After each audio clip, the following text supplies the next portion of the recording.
11. Nós vamos fazer a exposição hoje dos primeiros 15 versos desse capítulo.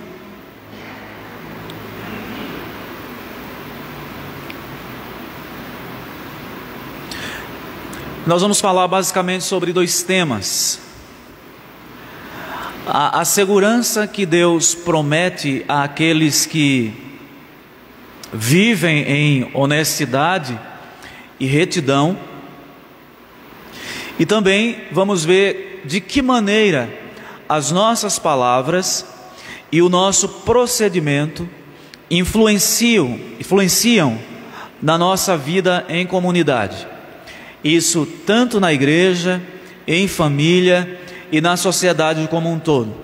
Então vamos observar de que maneira Deus quer nos orientar acerca do nosso falar e do nosso proceder, e como essas ações influenciam o ambiente, o meio em que vivemos. A palavra do Senhor nos diz assim: balança enganosa é abominação para o Senhor, mas o peso justo é o seu prazer. Em vindo a soberba, sobrevém a desonra, mas com os humildes está a sabedoria.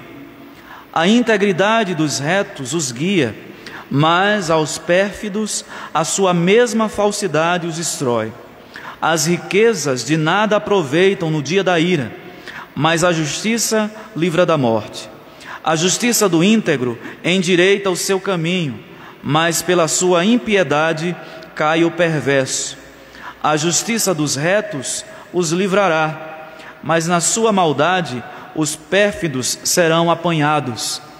Morrendo o homem perverso, morre a sua esperança, e a expectação da iniquidade se desvanece. O justo é libertado da angústia, e o perverso a recebe em seu lugar. O ímpio com a boca destrói o seu próximo, mas os justos são libertados pelo conhecimento. No bem-estar dos justos exulta a cidade, e perecendo os perversos há júbilo. Pela bênção que os retos suscitam, a cidade se exalta, mas pela boca dos perversos é derribada. O que despreza o próximo é falto de senso, mas o homem prudente, este se cala.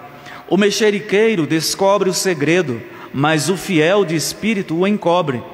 Não havendo sábia direção, cai o povo, mas na multidão de conselheiros há segurança. Quem fica por fiador de outrem sofrerá males, mas o que foge de o ser estará seguro. Até aí. Vamos mais uma vez ter uma palavra de oração. Deus, nós lemos a Tua palavra e desejamos que o Senhor nos edifique através da mesma, a fim de que sejamos crentes melhores, cidadãos melhores. Ó Deus, para que o nome do Senhor seja glorificado em nossas vidas, que as pessoas vejam claramente a diferença entre nós que somos servos do Senhor e aqueles que não temem o Senhor, que isso fique evidente pelo nosso proceder, pelo nosso falar, pelo nosso agir. Ó Deus, edifica-nos, é o que te pedimos em nome de Jesus. Amém. Meus irmãos, desde a semana passada, nós iniciamos a segunda parte do livro de Provérbios, onde nós entendemos que Salomão vai mostrar a diferença entre o justo e o perverso por meio de contrastes. E observamos que aquele padrão que havia dos capítulos 1 a 9 é completamente modificado. Porque a partir do capítulo 10, nós vemos num versículo só dois ensinamentos. Às vezes em dois versículos, um versículo 1 diz uma coisa, o versículo 2 mostra o contraponto, o outro lado do que o versículo anterior falou. E vamos perceber que esse padrão segue até o capítulo 15. A partir do capítulo 16, nós observamos que algumas características dos primeiros capítulos voltam a aparecer novamente. Então aqui, a partir do capítulo 10, a gente não tem mais aquela obrigação de expor todo um capítulo, porque trata de um único assunto. A gente pode expor uma porção para que não fique tão longa como a semana passada, né? Porque são muitos conceitos que a gente vai trazendo, porque Salomão vai enchendo os capítulos de novos assuntos, e quando a gente trata de muitos assuntos, a gente acaba perdendo aquilo que se chama de fio de Ariadne, né? Ou o cerne do ensinamento, o ensino central, principal. E a ideia é que a palavra de Deus seja impregnada na nossa mente. Então a gente vai caminhando passo a passo aqui. Eu entendo que dos versículos 1 a 15, mesmo que Salomão siga essa metodologia de tratar de vários temas nestes 15 versículos, nós observamos que há um padrão de assunto, e pelo menos dois nós podemos notar. E nós fizemos a divisão do nosso estudo nessa manhã, do verso 1 ao verso 8, onde Salomão vai falar de que de alguma forma aqueles que vivem em segurança têm a bênção de Deus. Aqueles que andam em retidão, em honestidade, Deus os abençoa. E é importante que a gente tenha em mente que Salomão não está pensando num caso específico, numa história específica, mas ele está ensinando aqui princípios gerais. É importante dizer isso, porque algumas pessoas, ao ligar alguns provérbios com casos particulares, elas dizem assim: a Bíblia está mentindo. Porque eu conheço alguém que vive em retidão, que tem um bom procedimento, e o versículo do livro de Provérbios não se cumpriu na vida daquela pessoa. Então o que Salomão está fazendo aqui não é tratando de casos específicos, mas de princípios gerais. No geral é assim: os que andam em retidão têm a bênção de Deus sobre si, e mesmo que eles não as desfrutem aqui neste mundo de bênçãos temporais, é possível que os servos de Deus, mesmo vivendo em retidão, eles sejam assolados por dores, aflições durante todos os dias das suas vidas. Eles têm uma esperança além dessa vida debaixo do sol. Então, de qualquer forma, o preceito bíblico se cumpre, porque mesmo que o servo de Deus não desfrute de todas as bênçãos temporais de Deus aqui, que seja assolado por dores, ele tem a certeza da segurança eterna do Senhor. Essa é a primeira parte que nós vamos estudar, verso 1 a 8. A segunda, como eu mencionei, mais uma vez Salomão traz o tema das nossas palavras. E observem, irmãos, que esse tema é muito recorrente no livro de Provérbios. E não é à toa, porque nós usamos a nossa palavra o tempo todo para nos comunicarmos. E não só o nosso procedimento conta diante de Deus. As nossas palavras, elas serão levadas em conta também diante do Senhor. E as nossas palavras afetam as nossas relações. O que nós falamos, como eu falei a semana passada na exposição do capítulo 10, pode produzir vida. As nossas palavras podem ser doces como mel e produzir vida, encorajamento, consolo, ensino. Mas as nossas mesmas palavras, aliás, usando a língua de outra forma, as nossas palavras também podem matar, podem gerar desânimo, podem gerar desinformação.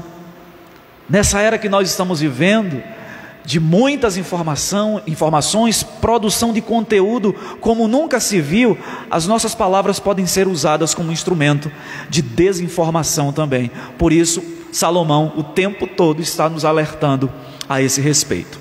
Vamos então à exposição do texto. No verso 1, nós vimos aí Salomão falando o seguinte: balança enganosa é abominação para o Senhor, mas o peso justo é o seu prazer.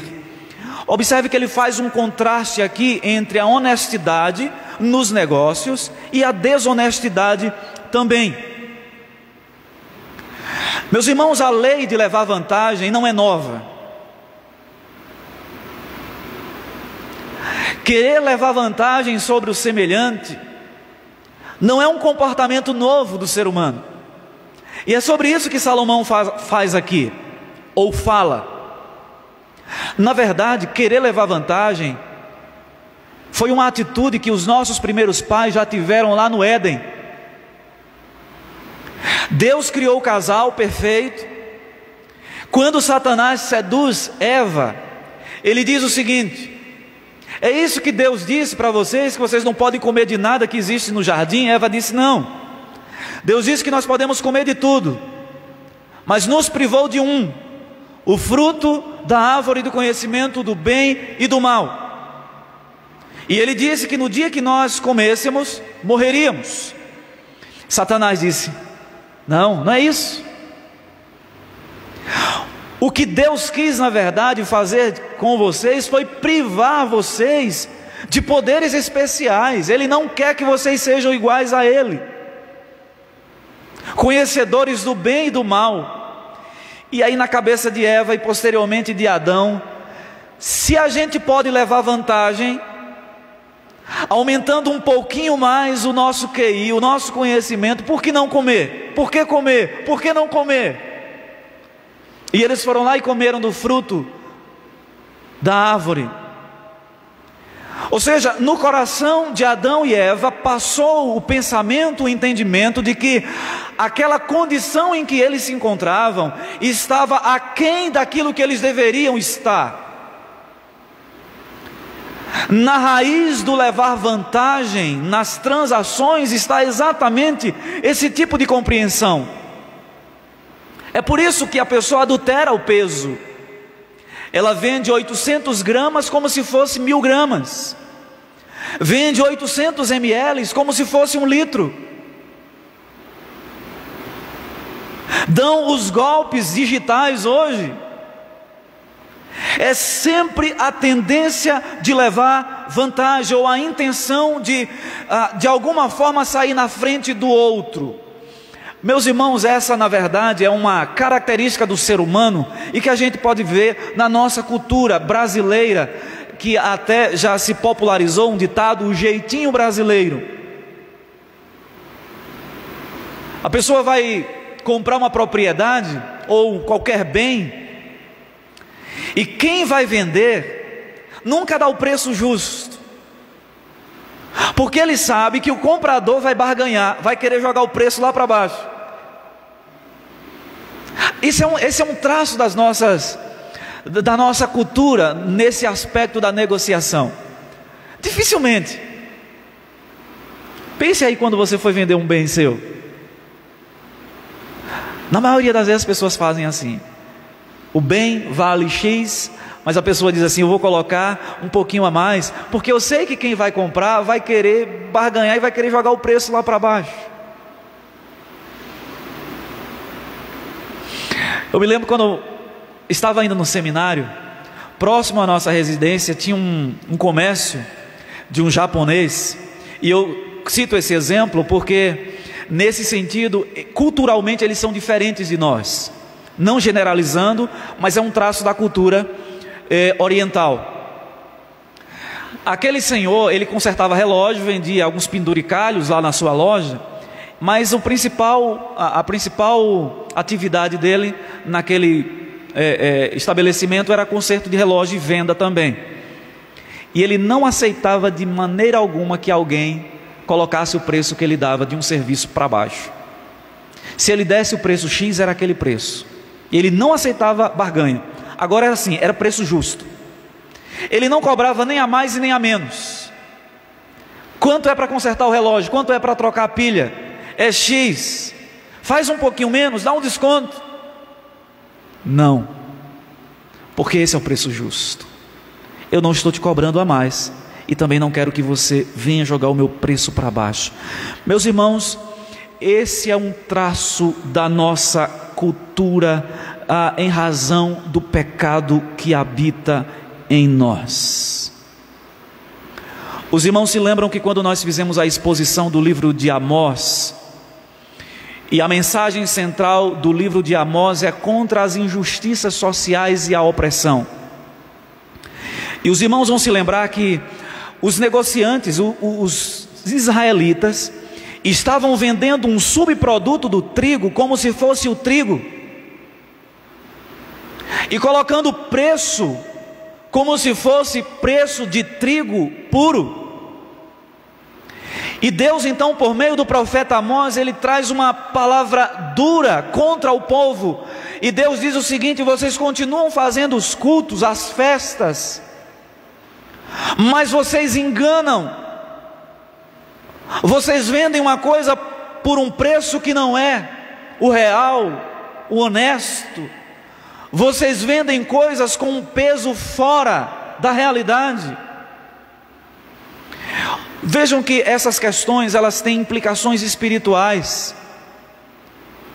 Às vezes a gente faz uma dicotomia, uma separação entre as nossas atividades, que nós classificamos como espirituais, e as nossas atividades classificamos como seculares. E achamos que aquilo que nós fazemos de segunda a sábado não tem implicações espirituais e que Deus não leva em conta. Deus leva sim. É por isso que o verso 1 diz que a balança enganosa é abominação para o Senhor. Mas olha o que diz a parte final do verso 1: peso justo é o seu prazer. E é por isso que nós demos o título dessa primeira parte, que vai até o verso 8, como sendo a segurança que vem da honestidade e também da retidão. Porque se Deus tem prazer no peso correto, Ele certamente abençoa aquele que assim procede. O verso 2 nos diz, observe que já muda o assunto: em vindo a soberba, sobrevém a desonra. A soberba é o espírito altivo.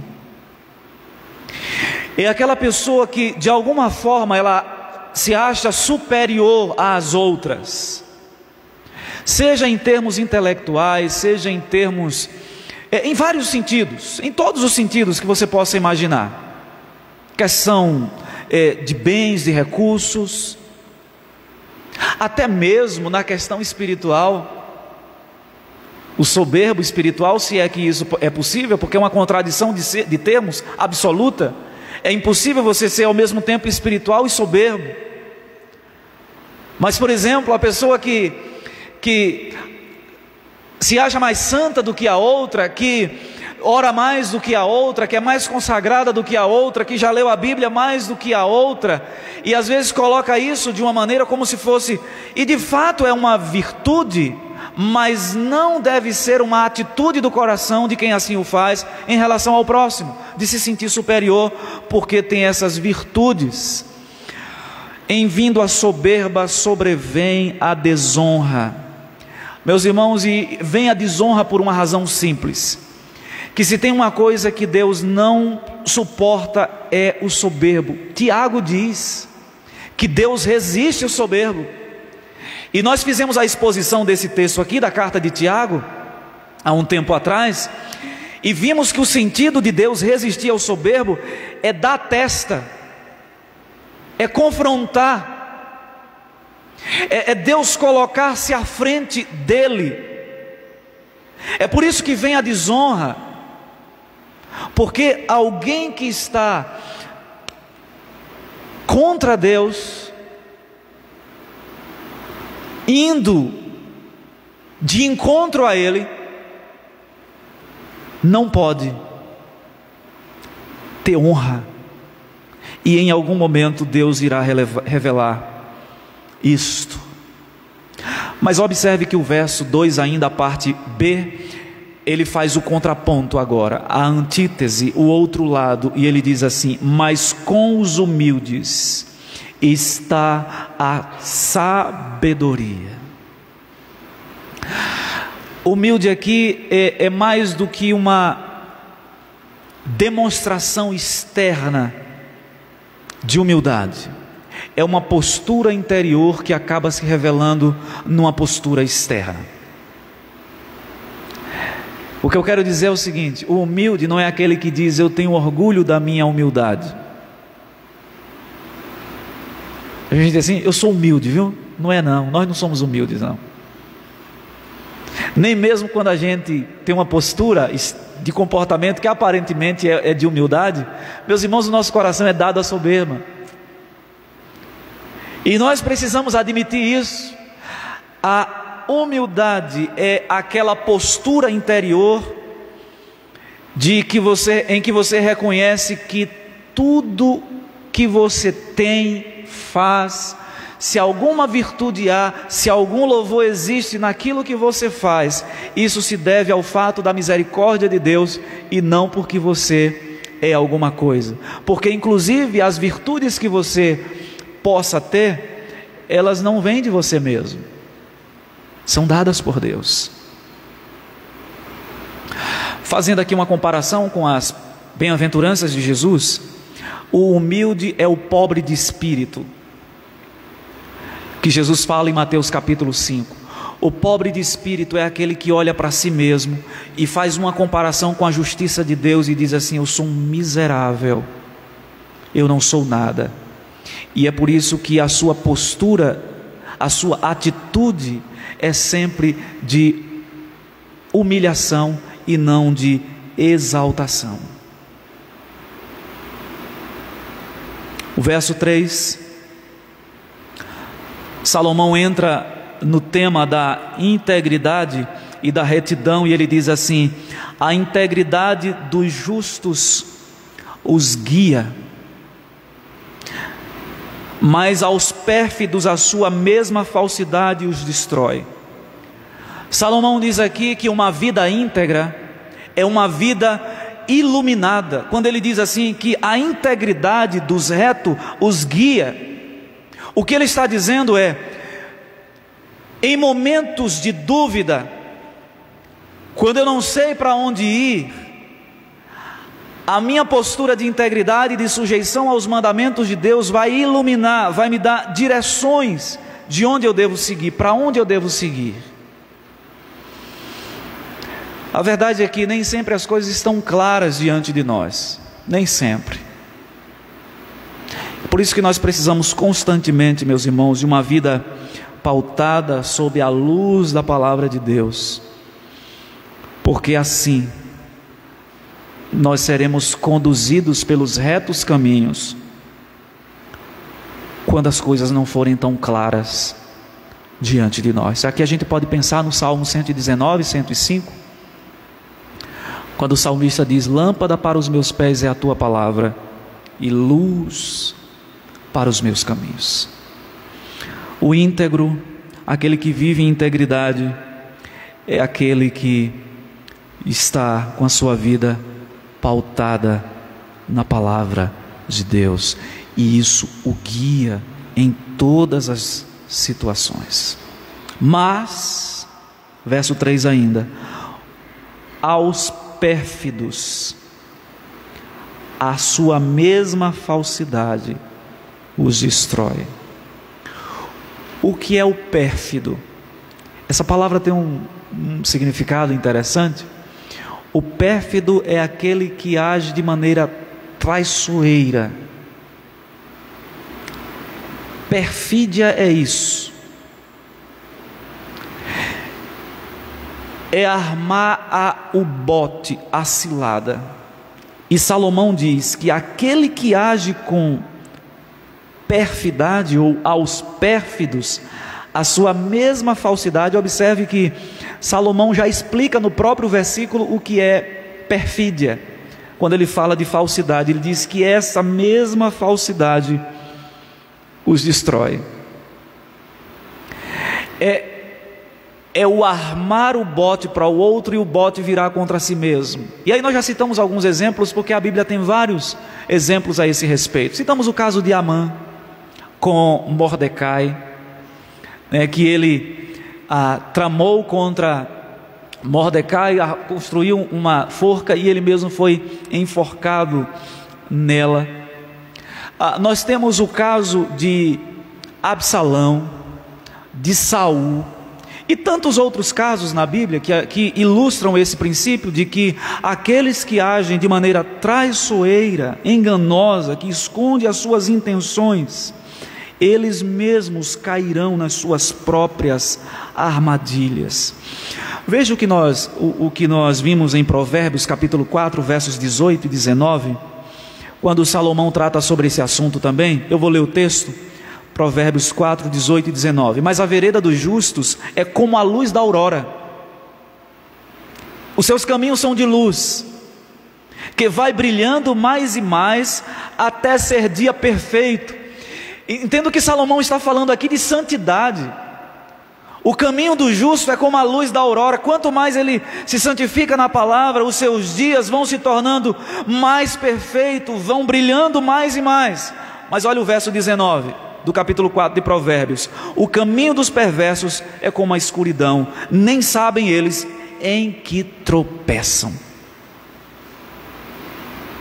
E eles não sabem em que tropeçam, por quê? Porque eles agem de maneira tão traiçoeira o tempo todo, que essas suas armadilhas voltam-se contra eles, e eles nem sabem por que estão tropeçando.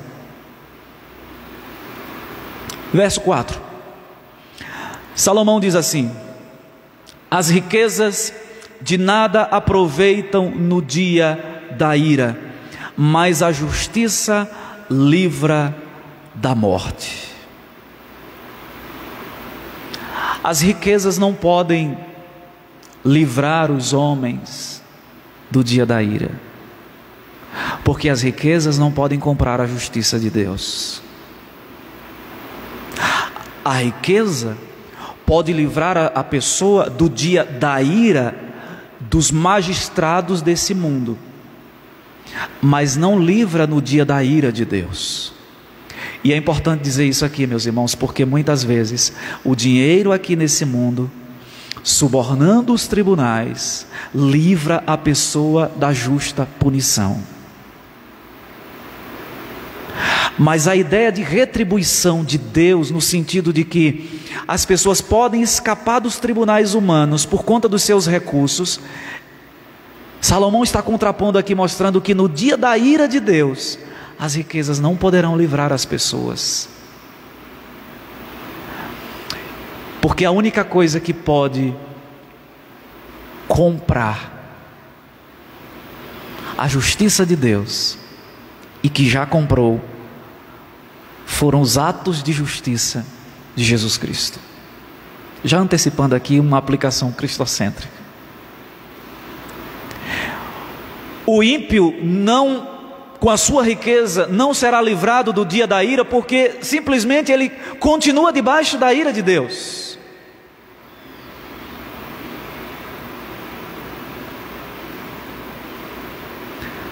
No dia do juízo, não há recursos, não há dinheiro, não há honras humanas que absolvam a pessoa da justa ira de Deus. Por isso que o apóstolo Paulo, escrevendo a sua carta a Timóteo, ele pede que Timóteo exorte os ricos da sua época. Eu quero ler esse texto, 1 Timóteo capítulo 6, versículo 17. 1 Timóteo 6, 17, ele diz assim: exorta os ricos do presente século que não sejam orgulhosos, nem depositem a sua esperança na instabilidade da riqueza, mas em Deus, que tudo nos proporciona ricamente para o nosso aprazimento. E aí Paulo continua: que pratiquem o bem, sejam ricos de boas obras, generosos em dar e prontos a repartir, que acumulem para si mesmos tesouros sólidos, fundamento para o futuro, a fim de se apoderarem da verdadeira vida. Versos 5 e 6.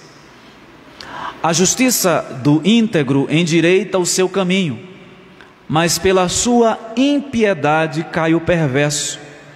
A justiça dos retos os livrará, mas na sua maldade os pérfidos serão apanhados. O verso 5 diz: a justiça do íntegro endireita o seu caminho.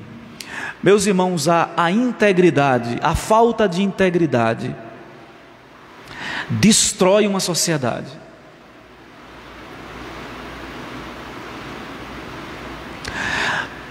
Entre os os filósofos gregos, e observem que não temiam a Deus, havia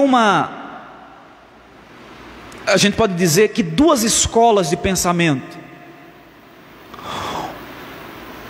Uma que não dava muita importância à questão das virtudes, mas aos prazeres, ou seja, você pode viver de qualquer forma, você pode viver de maneira dissoluta. E uma outra escola que entendia que a virtude é melhor do que os prazeres. Viver uma vida virtuosa é o que pode salvar uma sociedade. Viver uma vida dissoluta pode destruir uma sociedade, e de fato é assim. O Império Romano, só para citar um exemplo, ruiu, e os autores que escrevem sobre a derrocada do Império Romano, eles entendem que o que implodiu o Império Romano tão potente na época foram exatamente os vícios. Faltava virtude na sociedade romana, e de modo especial entre os líderes daquele império. Onde não há virtude, mas apenas prazeres, diversões, os homens se perdem, as pessoas se perdem. A falta de integridade, a justiça do íntegro endireita o seu caminho, mas pela impiedade cai o perverso. A justiça dos retos os livrará, mas na sua maldade os pérfidos serão apanhados. Quando eu olho para esse verso e pensando nessa questão da integridade, da importância dela na sociedade brasileira, no âmbito religioso, meus irmãos, não nos resta dúvida de que o que nos falta é exatamente integridade. Integridade. Sobram vícios, sobram ações desonestas, faltam-nos virtudes. E a falta de virtude faz com que uma sociedade, que um povo se autodestrua.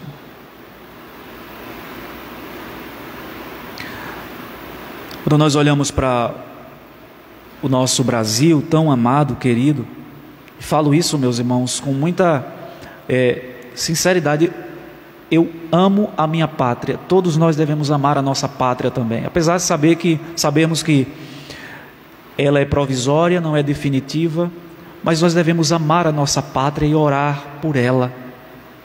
Confesso aos irmãos que me incomoda quando eu vejo algumas pessoas falando mal do Brasil, como se ele não prestasse e que o melhor lugar para morar é outro lugar, a Europa, enfim. Nós somos uma pátria privilegiada. Deus nos tem abençoado de uma forma grandiosa. A razão de não termos ainda nos tornado uma grande nação, como ela de fato pode se tornar, tem a ver com isso aqui. Excessos de vícios, carência de virtudes. Verso 7, Salomão continua dizendo: morrendo o homem perverso, morrendo o homem perverso, morre a sua esperança, e a expectação da iniquidade se desvanece. Quando o perverso morre, a sua esperança vai com ele, porque a sua esperança está aqui. A esta vida, todo o investimento dele é aqui, nessa vida debaixo do sol.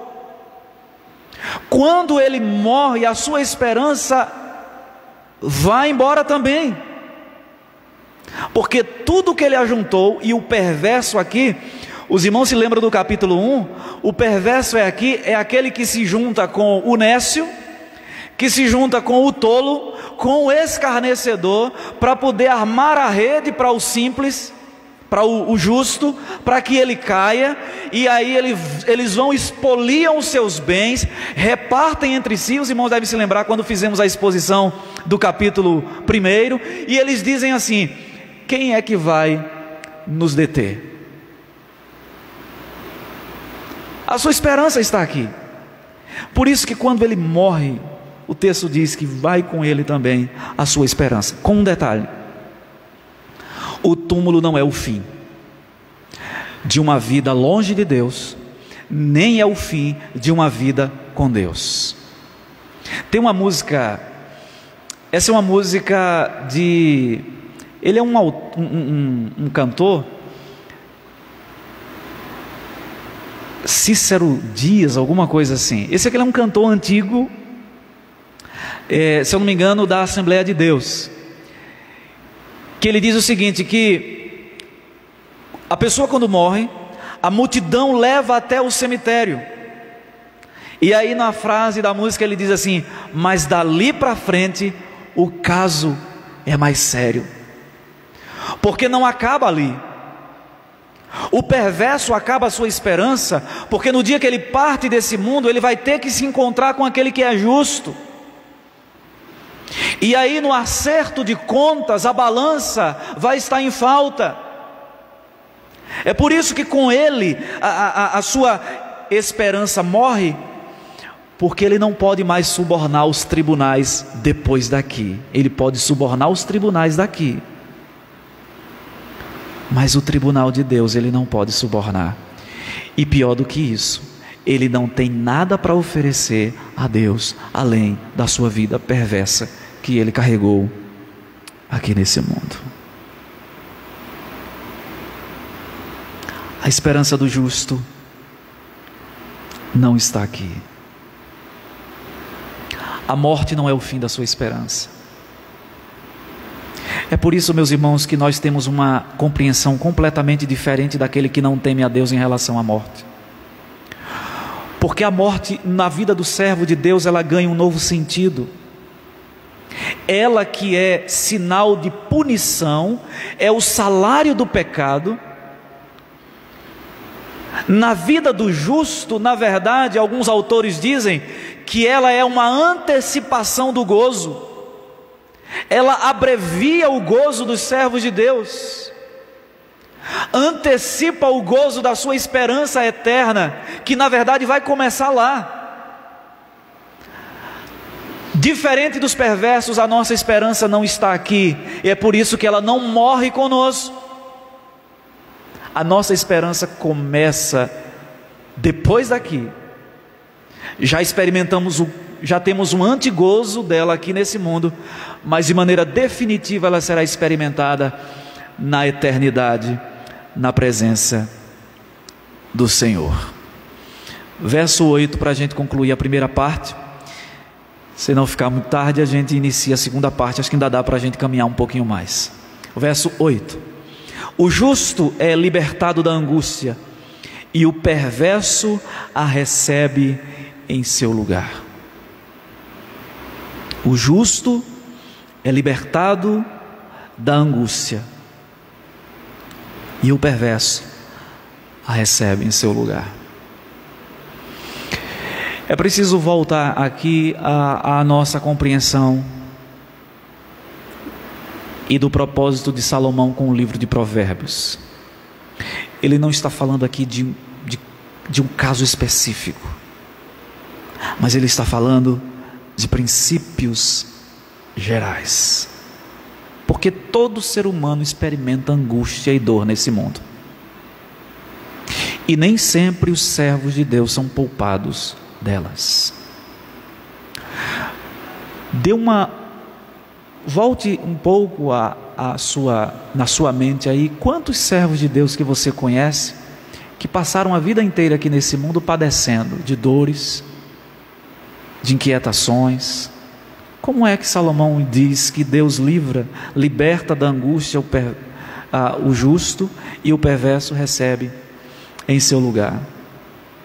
Aliás, a primeira experiência do ser humano nesse mundo já é de angústia. Eu falei aqui, acho que a semana passada, O primeiro contato que nós temos com esse mundo é terrível. O bebê lá no ventre da mãe, quentinho, e de repente quando ele vem para fora, ele vem para um lugar frio, muito claro, totalmente desconhecido, barulho, sons que ele talvez nunca tivesse ouvido de maneira tão clara quanto ele os ouve. É uma experiência de angústia, o próprio nascimento, e isso perpassa toda a nossa existência. Meus irmãos, a boa notícia é que Salomão diz aqui que o justo será libertado da angústia. Pressupõe que o justo passa pela angústia, e mesmo que ele enfrente uma vida inteira de angústias aqui, a nossa esperança é que ela não vai durar para sempre. Agora, já pensaram o lado do ímpio? Experimentar uma vida inteira, às vezes de angústia também, porque todos têm,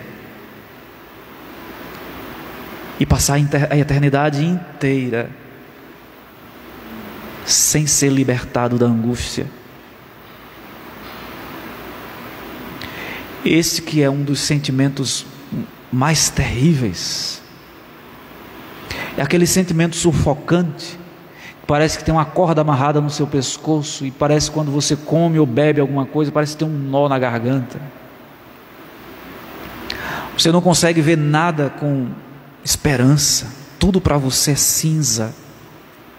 Essa é a experiência da angústia, que os justos serão libertados, mas os ímpios, eles a experimentarão para o resto das suas vidas, inclusive na eternidade.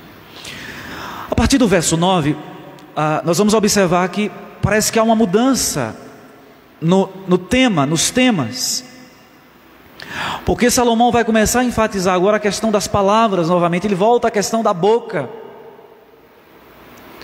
né? E ele diz no verso 9: o ímpio com a boca destrói o próximo, mas os justos são libertados pelo conhecimento. A boca do ímpio é como uma arma mortal, porque as suas palavras são como espada, como flecha que matam, que destroem.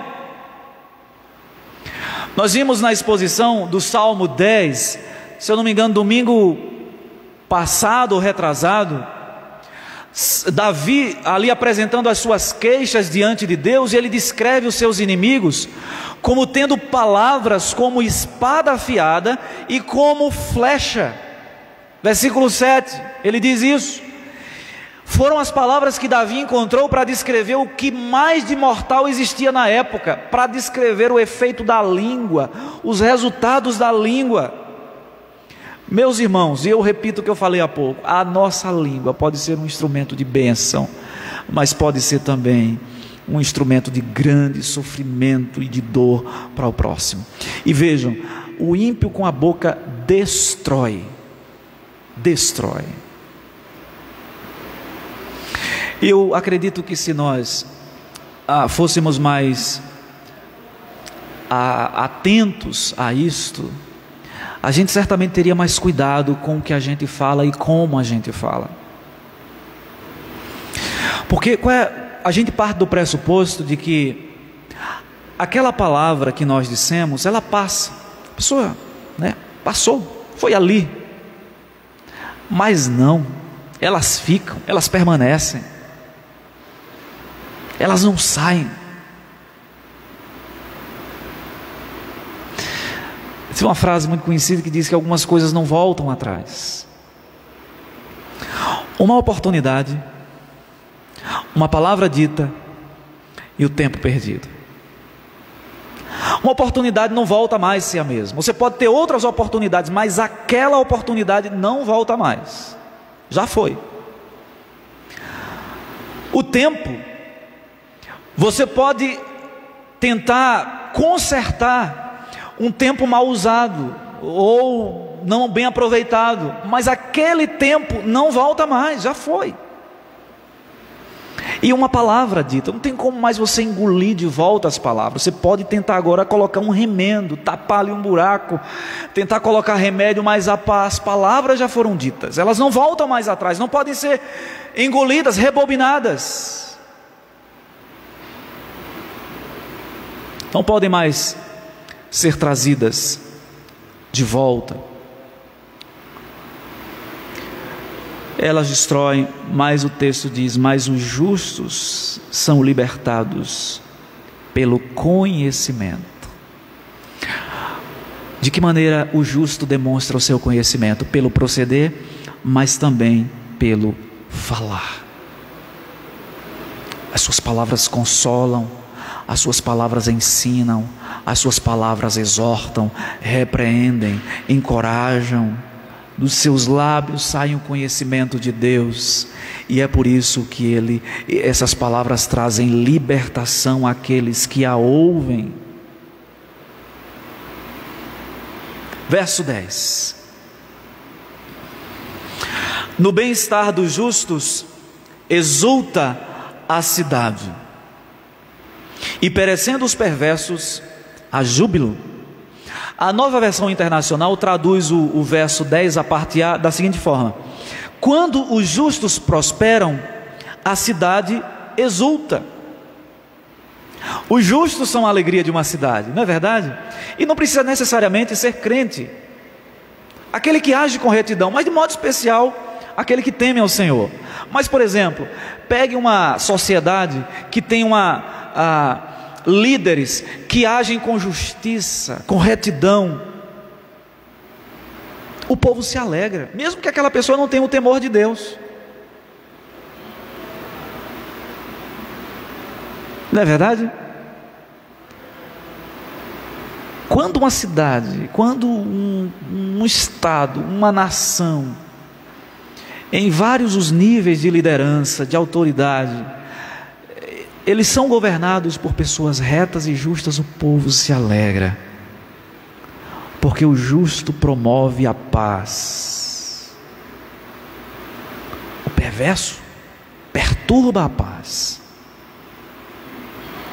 É por isso que a parte final do verso 10 diz que quando os perversos morrem, há júbilo.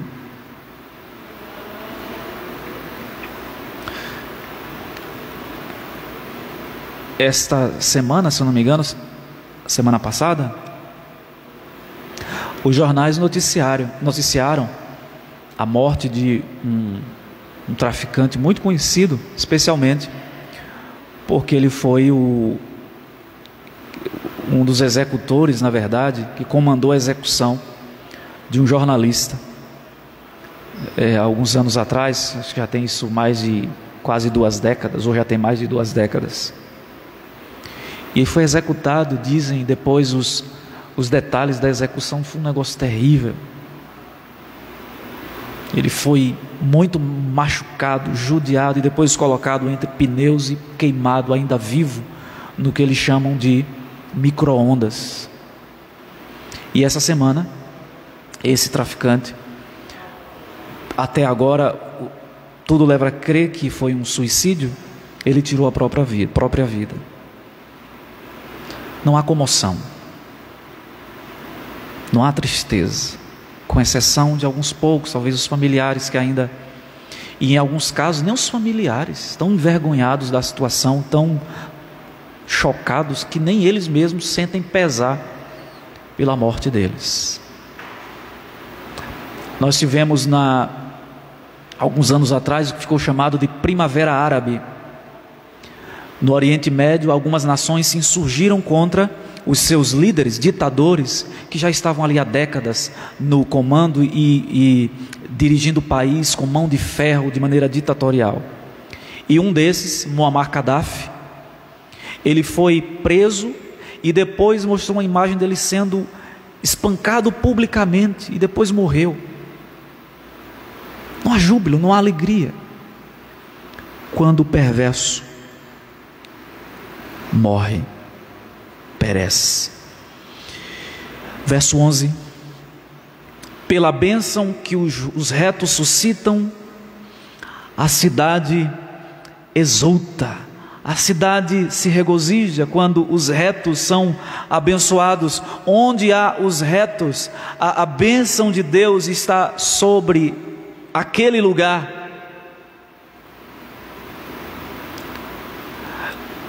Lembram quando Deus foi julgar Sodoma e Gomorra? Antes ele chama Abraão. Se você quiser ver esse relato lá em Gênesis capítulo 18, Deus chama Abraão e diz assim: vou destruir Sodoma e Gomorra porque o cheiro da iniquidade desse povo chegou até mim. Os pecados de Sodoma são muito parecidos com aqueles que nós vivemos hoje. Inclusive algumas práticas, morais depravadas são chamadas de sodomia na nossa cultura, no nosso vocabulário, exatamente uma referência ao que acontecia em Sodoma e Gomorra. E Deus diz: eu vou destruir. Aí Abraão começa: Senhor, se tiverem tantos justos, eu não destruirei. E ele vai diminuindo: se tiverem tantos justos, eu não destruirei. E aí, depois de perguntar várias vezes, Abraão diz: e se houverem 10 justos, eu não destruirei. Agora, Abraão, vai lá e manda Ló e sua família, o teu sobrinho, darem pé da cidade, vazam de lá, porque eu vou mandar fogo, eu vou destruir a cidade. Se houvessem 10 justos, Deus não destruiria. Não haviam. Não havia 10 justos. Não haviam 10 justos. O verso 11, a parte B diz: mas pela boca dos perversos é derribada. Essa mesma cidade que é erguida pelo justo, o perverso destrói. Meus irmãos, não tem como a gente não pensar no que está acontecendo hoje. Essa cultura da perversão, maus conselhos,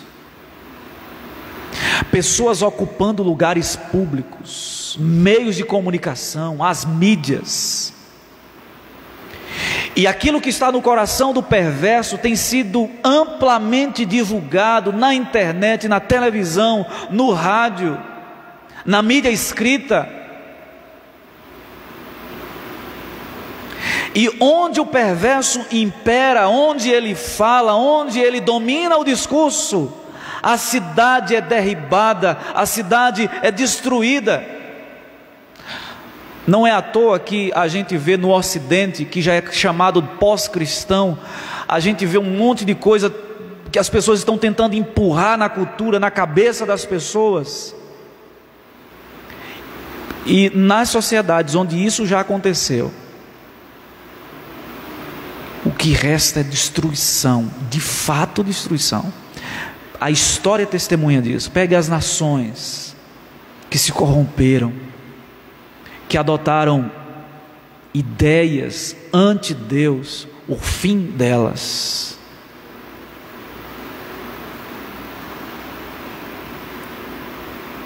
O verso 12, Salomão diz, na parte A, vamos ler juntos? Para você dar uma acordada. Verso 12, leiamos bem forte. O que despreza o próximo,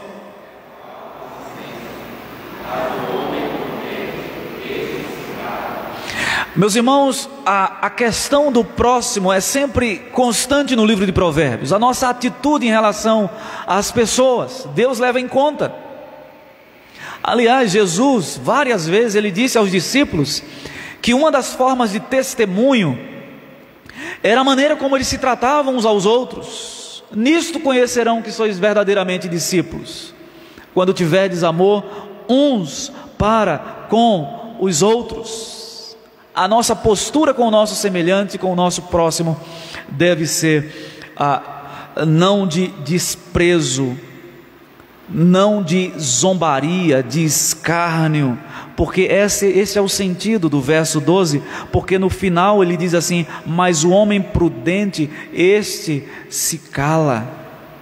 Talvez aqui Salomão estivesse pensando numa situação de conflito, onde os ânimos estão exaltados e às vezes você tem uma postura de desprezo, tanto no falar quanto no agir também.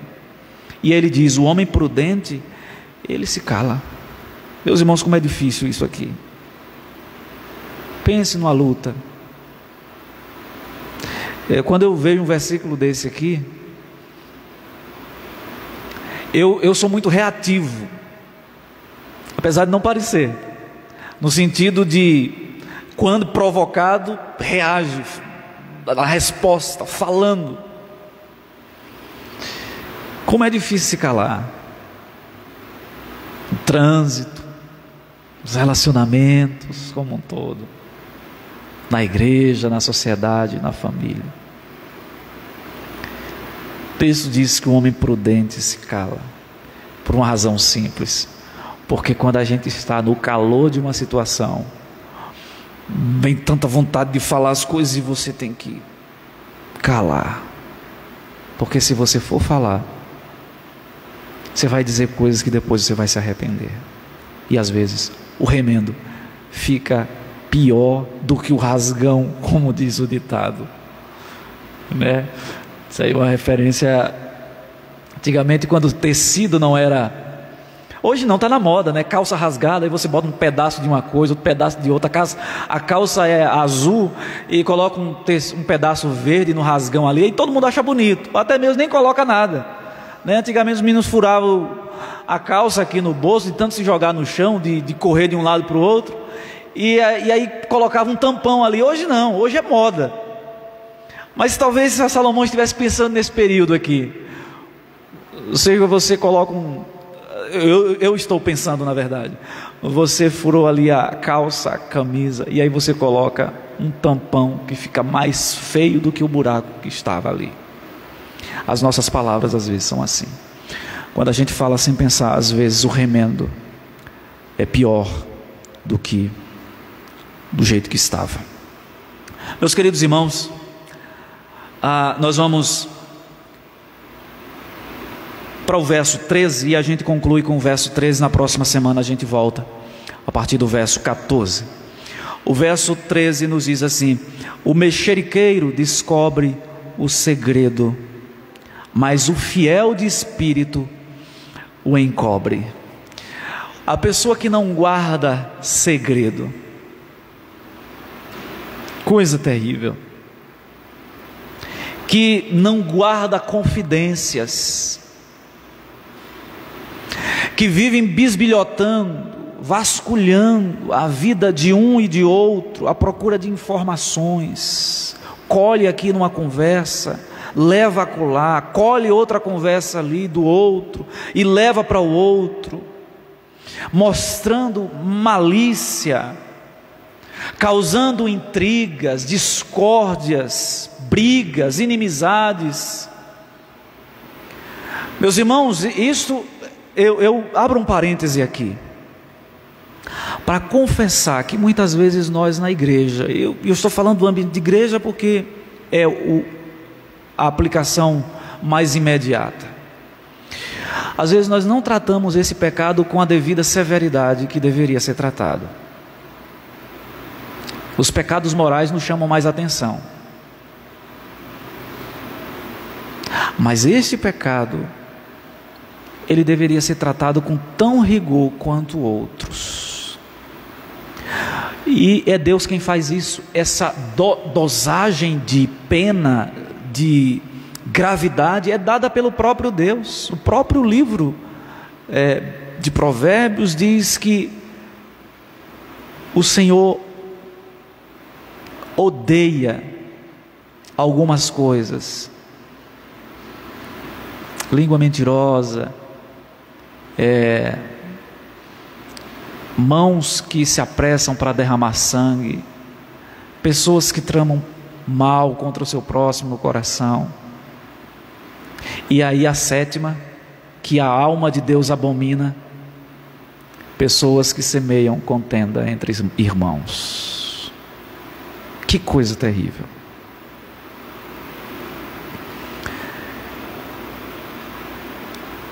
Deus odeia esse pecado, porque é um pecado contra a obra do Espírito Santo.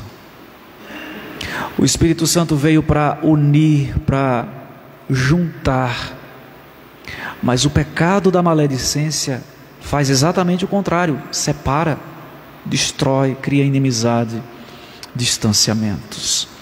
Mas olha, observe, meus irmãos, e aí o verso 13, para a gente concluir, a parte B diz assim: mas o fiel de espírito o encobre.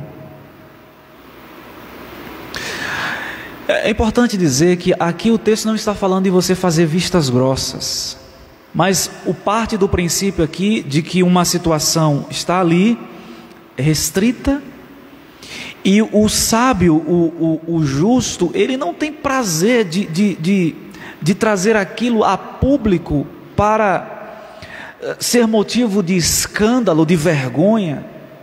É por isso que o texto diz que o fiel de espírito encobre. E aqui, meus irmãos, eu gostaria de vincular com a obra de Cristo, porque a propiciação de Cristo é exatamente cobrir pecados.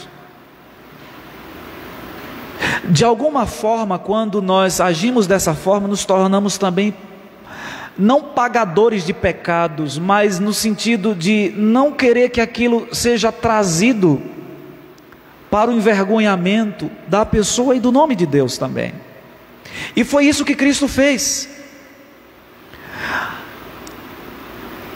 Já falei sobre essa figura da arca no Antigo Testamento. A tampa da arca tinha o nome de propiciatório, onde era derramado sangue sobre a tampa da arca. Dentro da arca tinha os testemunhos, as tábuas da lei, que mostram o pecado, uma réplica do maná e uma vara, a vara de Arão. E o sangue do sacrifício era derramado sobre a tampa da arca. O simbolismo é claro: o sangue de Jesus nos cobre, ou cobriu a ira de Deus contra os nossos pecados. É nesse sentido que eu entendo que o sábio Salomão está dizendo aqui, que o fiel de espírito encobre, diferente do perverso que descobre, do mexeriqueiro que descobre o segredo. Meus amados irmãos, que Deus nos dê a graça de vivermos como filhos dele, em obediência à sua palavra. Salomão o tempo todo está dialogando com um filho, um pai conversando com o filho. Ele não foi o filho perfeito, nem nós também seremos. Alguns desses mandamentos aqui nós quebramos às vezes, mas a Bíblia fala de um filho perfeito, Jesus Cristo, que cumpriu obedientemente os mandamentos, a lei do Pai. Descansemos na justiça dele, não na nossa própria justiça, mas na justiça de Cristo. Amém. Vamos orar?